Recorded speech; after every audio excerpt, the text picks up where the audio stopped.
Ndodhemi në afërsi të terminalit doganor në pikën kufitare mes Kosovës dhe Maqedonisë së Veriut, ku nga ora 12 ka filluar protesta e transportuesve të mallrave në Maqedoninë e Veriut, e cila po mbahet në afërsi të kufirit me Kosovën, por në territorin maqedonas. Sipas qendrës kombëtare të menaxhimit kufitar, lëvizja kamionëve është bllokuar në të dy anët e kufirit, ndërkaq transportues të mallrave të cilët vijnë nga Kosova në drejtim të Maqedonisë së Veriut na kanë thënë se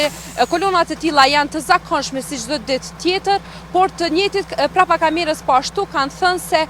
nuk kanë informata nëse do u lejohet të kalojnë terminalin doganor dhe të futen brenda territorit maqedonas. Si pasojë e këtyre protestave, autoritetet kanë paralajmëruar se do të kenë ndalim të qarkullimit të transportuesve të mallrave, çka mund të shkaktojë vonesa dhe vështirësi në qarkullimin kufitar me Kosovën. Transportuesit maqedon dhe të 3 vendeve të tjera kanë njoftuar se bllokada fillimisht do të zgjasë 7 ditë. Kjo për shkak të futjes së sistemit të ri të hyrjes dhe daljes të Bashkimit Evropian, ku kanë njoftuar se bllokada fillimisht do të zgjasë 7 ditë.